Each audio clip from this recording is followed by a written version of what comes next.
It's not very pleasant when you're trying to manage a team. All you're looking for is a bit of civility and a bit of decency, but they just dismiss you like you have nothing to do with the bloody occasion. 8:25. GAA Quick Picks. Good morning to you, wherever it is you are at this morning. You are watching OTB AM, and we're with you all the way through until 10 o'clock. And myself and Owen are now joined by Will and Aisling. Morning, folks. Morning, lads. Top of the morning. How we doing? All good? All good now, yeah, not too bad. I'm told we're going to get our leaderboard in action for next week, so it'll be a great surprise to everybody to see how this is all trending. How badly we're doing.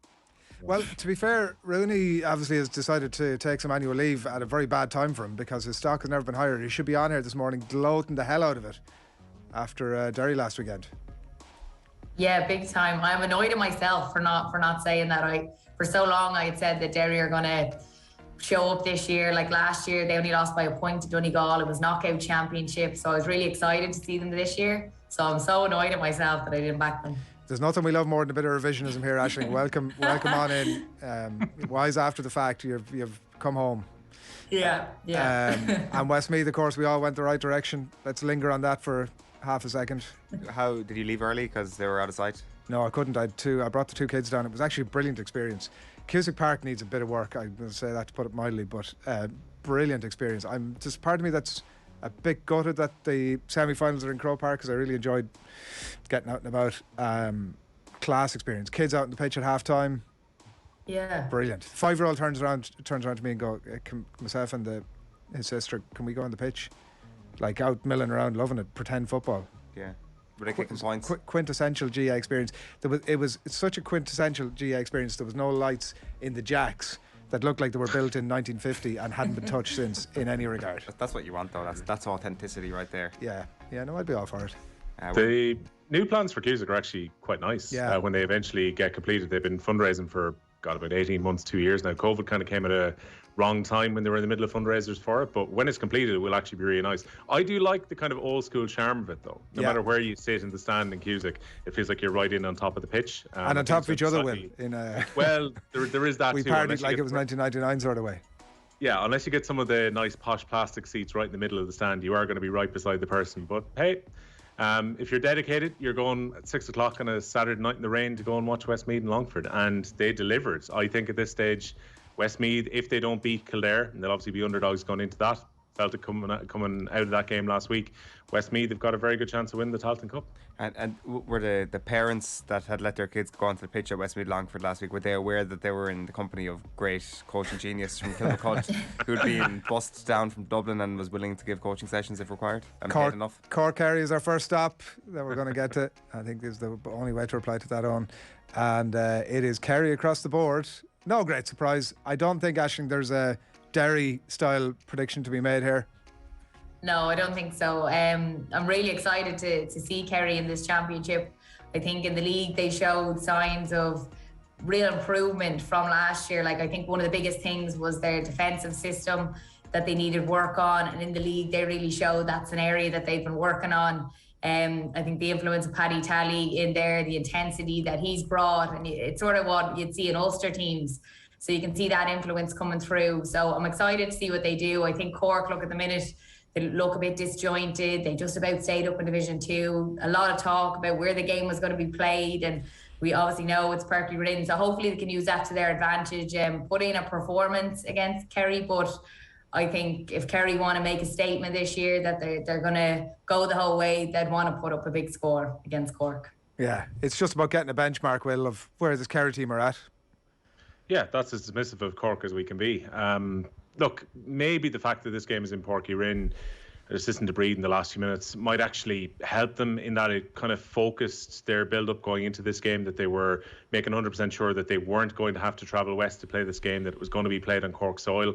But the truth of it is that, Kerry so far this year have shown that they are the best group of players that are in the country. The problem that you have with Kerry is that they've let themselves down with a couple of performances over the last few years. Like I think they were below par against Tyrone in that semi-final last season. And if anything happens that David Clifford is either marked well, goes out of the game, or gets injured, you wonder about whether Kerry can then share around the load enough in a tight game. Because we remember, Colin brought it up earlier on, the late goal that was scored at Páirc Uí Chaoimh. Personally, I thought when it came to Cork, I would have probably travelled to Killarney and taken 2 games Porky over the next years this game you're in. But the proof will be in the pudding when the game gets underway on Saturday evening. It is unfortunate, though, this game pretty much clashes with everything else, that the Munster fans are probably still going to watch Leinster against Leicester, you would imagine, as opposed to casually watching the game at Porky Rin afterwards too. But it should really be a very comfortable win for Kerry. You would think. I know Owen was saying, 6 to 8 points? I think minimum 8 points Kerry should be targeting. 12 is the spread. Right. The last thing you want to be doing is throwing in another scheduling issue into the mix for this fixture, given everything that's gone on. But it is fairly bizarre conflict that it seems a bit needless. Yeah, maybe. Like, I know, Will, you've got thoughts on this, but like, for me, it's not like the scheduling is a separate thing. But like, for me, it just feels, and I know Cork Kerry is its own separate entity of, a lack of expectation at the moment, and it's kind of like a dour enough weekend of fixtures, especially just with like a lack of good hurling fixtures this weekend. But it just kind of feels in general that this has been a bit of a damp squib so far, the entire hurling championship. Like, there have been like genuinely great moments so far. Like, I mean, like Derry Tyrone last week, Waterford Limerick the previous week was really exciting. Like, I mean, the Clare hurler so far have been a bit of a spark. But say, for example, this week, if it wasn't for the Brian Cody handshake, kind of feels like a lot of last weekend's GAA storylines would have kind of fell into the distance a little bit. Like, we've spoken a lot about how losing the September window is like bad for the GAA. I'm not sure if I necessarily agree with that, but I think also there's a case to be made that at the start of the championship now, you are competing with the other sports more, and you're competing with football in its business end more. And I mean, Champions League weeks, it's very, very hard to move that off the back pages. Champions Cup obviously clashing with it at the moment, so this is the first time ever really that the championship and like big championship games, Kerry Cork in a traditional sense is going up against Heineken Cup, and it's going up against Champions League, and it's losing. The GAA is losing in that battle against those two sports at the moment. Of course, it'll spark into life in a month, but basically, from what I can see, April and half of May is going to be not lost, but a little bit underwhelming in a coverage sense. Well, the GAA competing against his own product didn't help last week either, where the two really interesting hurling games of the weekend, where you had Galway against Kilkenny, which was understandably going to be the TV pick given the fact that it was Shefflin versus Cody, and I'm sure the TV companies didn't expect they were going to get quite as much drama after the 70th minute in that game as they did, between the late free being given, Galway getting a last gasp winner, and then the bizarre handshake between Cody and Shefflin. But it meant that Cork and Clare wasn't on TV, it was on GAA Go, which, when you show kind of a crapshoot football game on at 6 o'clock the night before, where Dublin eased to victory against Wexford, it seemed an awful shame the way it was set up. And I was looking forward to ahead to the TV schedule for next week. And again, these were picked well in advance, and you'd have to understand that TV schedulers will have to pick months out. But you could potentially have a fairly dead rubber game between Tipperary and Cork next week, which is going to be on TV. And then you've got two provincial semi-finals in Leinster, which aren't going to be on TV at all. And I don't know, maybe some flexibility is required when it comes to something like a round robin, where one or two results can massively change the outlook before the next set of games takes place. It's unfortunate this week is the Leinster break week in the hurling, and there's only one game on in Munster. Surely it would have been better off to have, say, the Clare and Cork game on this weekend, along with Limerick against Tipperary, and spread them across 2 days. And that way you're not competing against each other. In a weird way, I kind of feel on a football level, hurling is different in this regard, but on a football level, the National League almost has a better chance of just grabbing back pages on a Monday morning than some of the championship stuff does at this moment. And like, obviously, like if we're complaining here, you got to ask yourself, what's the fix? Do you necessarily go back to the way it was? And I'm not sure that's the case either. I just feel that this might actually force the GAA into thinking that they need to have the best possible product front and centre all the time. This sort of sleepwalking into the football championship, which we've seen over the last couple of years, you can get away with it when there's nothing else on. And I guess the hurling could take away from it, but what's actually happening now is that actually people are like, there's enough other sports on. I'll watch Leinster against Leicester. I do think, Kerry look, Cork. at the clashes thing notwithstanding, because that's just such a blatant thing that you should try and schedule away from that sort of stuff, regardless of the belligerent nature of there are sports and we'll put them on. Just like there has been some flexibility shown before, particularly around some of the football stuff. I remember the soccer stuff last year. But I do think that if you're from Leitrim, like you're in the height or somewhere now heading into this weekend, like obviously we discussed Cork or whatever, but like Cavan, you're the same way. Like there is an elitism about some of the points that you're making that obviously relate to, that will come into your breadbasket soon, Owen, if you're patient, in terms of Kerry, right? Like, because I think if you're from those counties that I've just mentioned, or you're from, like, obviously my own county that I was at last weekend, or Kildare, the excitement is bubbling up, the excitement of Meath is bubbling up. I think a lot of it relates to where your county is at any given point. There's nothing that's going to excite you too much at this point of the year anyway, given the nature of... How can I get excited about Westmeath Longford when I can't watch the match? Well, look, that's absolutely true, and it struck me as Will was talking there, if we could just show more games. I don't think it's an elite mindset at all. I'm not like looking down on these. I'm like...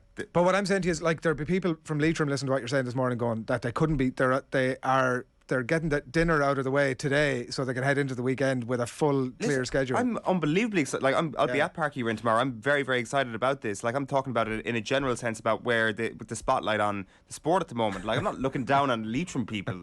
I've never said you were. I don't know why you're trying to like invent something here. I never said you were. I'm just saying that there is. If you're saying that there was the scheduling point that you made, right, or the Will was making, and then your point was making that it feels as if everything hasn't really fully kicked into life just yet.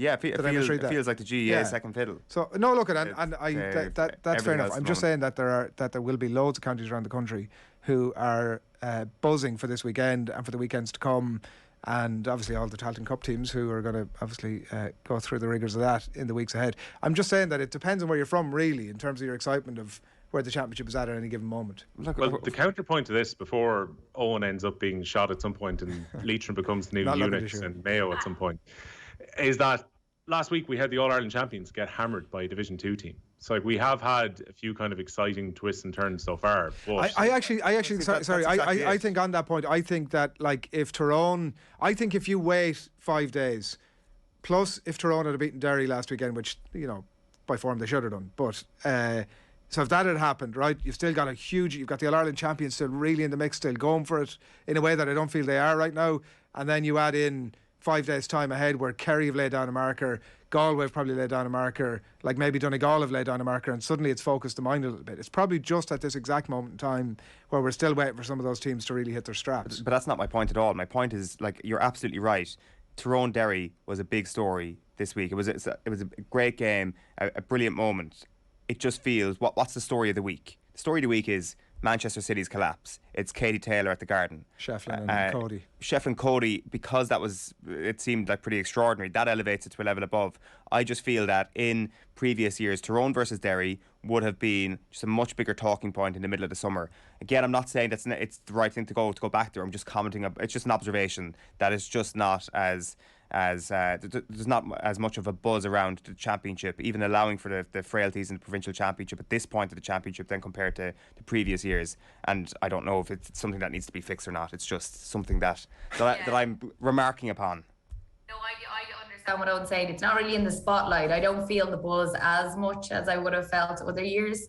And I think as well, in a sense of people just catching on. There's some people that you meet and they're like, oh geez, the championship is on at the minute, you know? Yeah. They're only getting used to this. I was talking to friends the other day and we were talking about plans and I was like, oh no, July is going to be the All-Ireland and the end of July. And they're like, what? I was like, and they're big GAA people. I was like, yeah, like, I think there's a sense of people not really fully knowing what's going on at the minute. And look, we've had the problems with the provincial of not really being that exciting. So maybe people are just not fully tuned into it just yet. But I do get what Owen's saying, that the spotlight isn't fully on it like other years because other sports are going on at the minute. So yeah, it doesn't have that full buzz that we're used to having, I think. Just on that point, because look, I know generally player interviews can be reasonably monotonous and we'll take each game as it comes and whatever else. But I'm wondering how much of an impact there has been by the GPA opting to not have their players speak after games and to pull out of pre-championship media events and so on as well. Like, a lot of the space that would have probably been taken up in the newspapers middle of the week, and definitely space that would have been on radio stations and TV over the last while, would have been player interviews on the week of games. With that removed, how much hype is that actually taken away? Yeah. I'm going to leave a couple of the last words here to our YouTube commenters. Kevin Keogh, who says that Owen has a huge problem with England and Leitrim. I've been banging on about it for months now. I hate them both so much. Equally. The UK though, you would never say England. Nothing grinds my gears more than Leitrim. Damien says I'm Hen English. weekend in Carrigan Shannon kills him. I'm English and I've got a problem with England.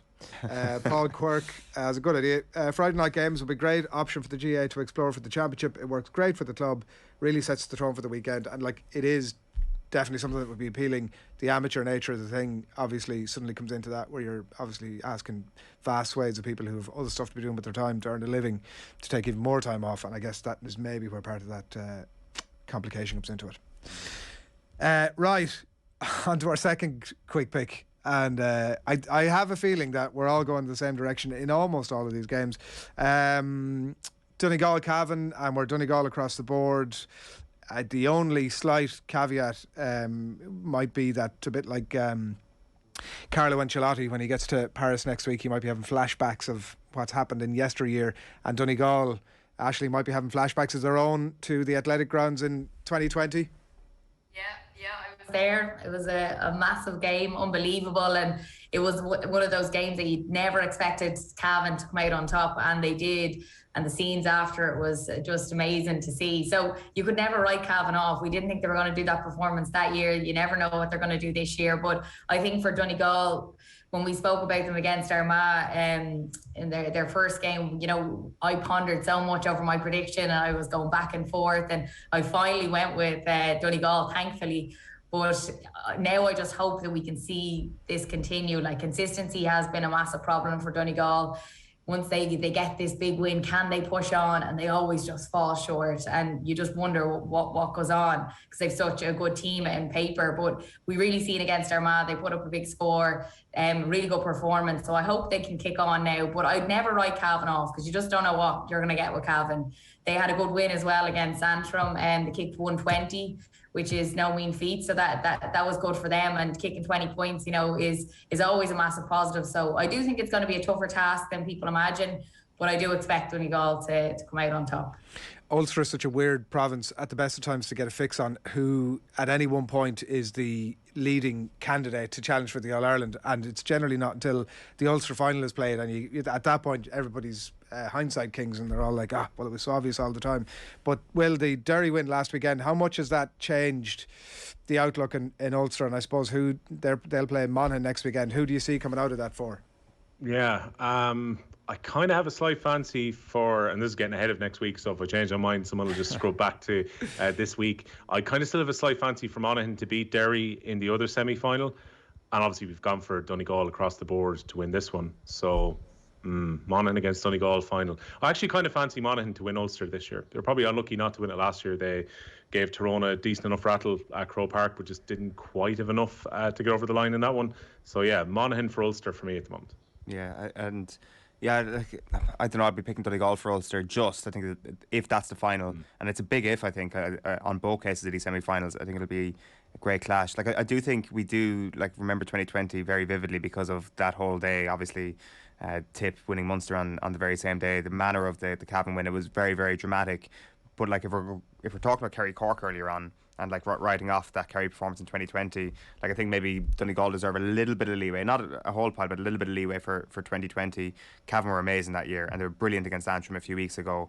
But Donegal have been consistent in Ulster. It's been outside of Ulster where they've been inconsistent. I think it'll be 10 out of 12 Ulster finals they'll have reached if they win this weekend, which is just a brilliant record and such a minefield of a province. I don't think nobody's calling this game as a blowout for Donegal anyway. I think if the spread is something like 6 points, I think it'll be smaller than that. I think there'll be a goal between the teams. I think it'll be Donegal by 3, but you're not overly confident predicting either of these semi-finals in the Ulster Championship. They should be both brilliant games. Yeah, and just with Donegal, Oisin Gallen coming back in the next few weeks, Murphy going along really well, McHugh playing well off him, a lot of players hitting their straps and a lot of pieces, I suppose, falling into place nicely at the right time almost for Donegal. How far back from Kerry are they? I suppose, isn't that the benchmark really of where any team is at the minute? I don't know, a bit, you'd have to say. What's their ceiling is the question when you're analysing that. I don't think their ceiling is at Dublin or Kerry's level. I think that they're the teams, and obviously Tyrone's ceiling last year, I don't think that exists this year if we're going to read a lot into last year. And then I think you'd have to have Mayo as a team that can get to a higher level than Donegal as well.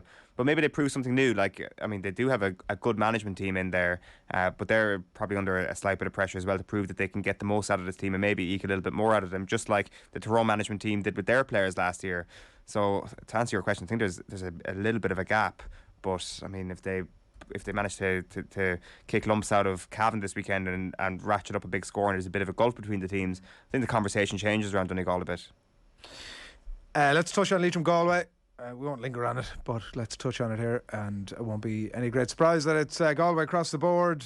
And just looking at the odds, Will, for this one, overall, no more than the conversation we've just been having about how far away from Kerry, or as Owen would say, Kerry and Dublin, Galway are third favourites alongside Mayo and Donegal to win the All-Ireland.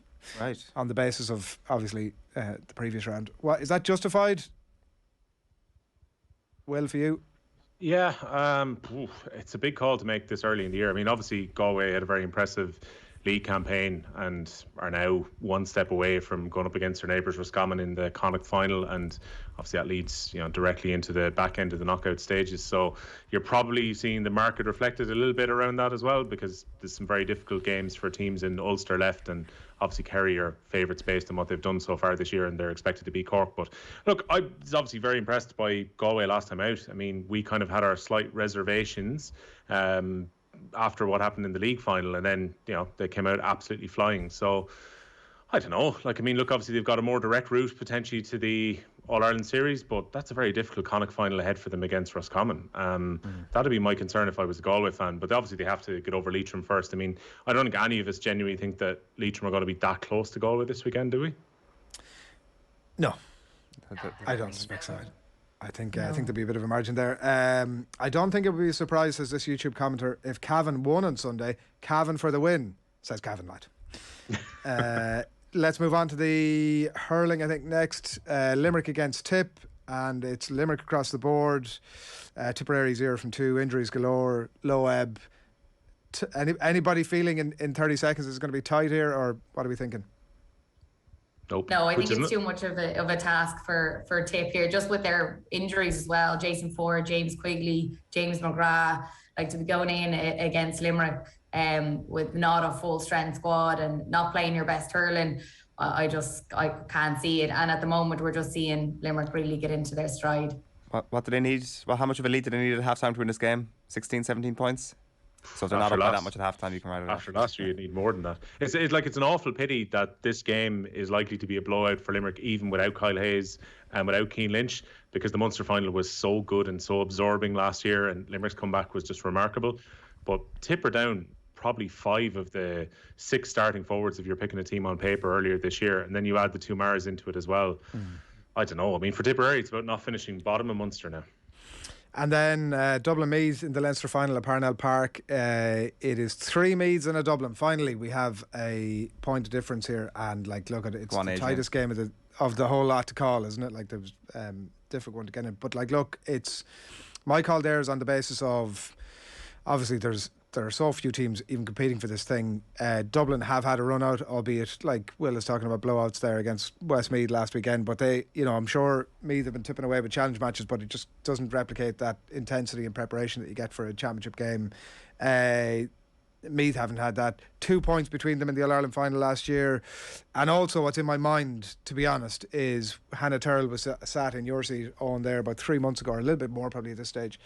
In fact, a lot more, about 6 months ago, and she was talking about the hurt from that game, and she wasn't making it up. It was very clear in her eyes that this was that hurt badly, and so I don't think there was much between them to begin with. Obviously, Meath are currently holding on to some of their players who are about to take flight, and that would be definitely swing me in the Dublin direction. I don't think much, but for that reason, no, I'm going for Dublin. Yeah, I'm not sure. I didn't see the Dublin Meath game between them in the league, but I think we sometimes forget that Meath won the league, but Dublin beat them in the league. Yes. It was Donegal who did Dublin in that one. But the thing is, Meath were just awesome in that league final at times. Donegal are an excellent team. and they're going to be a contender this year as well, and they managed to grind out that win. And obviously the collection of players that we became so familiar with on their path last year, I just think they're a brilliant team, and I think they're going to win at the weekend. But it's that sort of not an intangible around Dublin, but there's like a revenge mission for them this year in an overall sense that they'll have their eyes on the All Ireland for sure. Aisling, wrap it up for us there by endorsing my pick. No chance.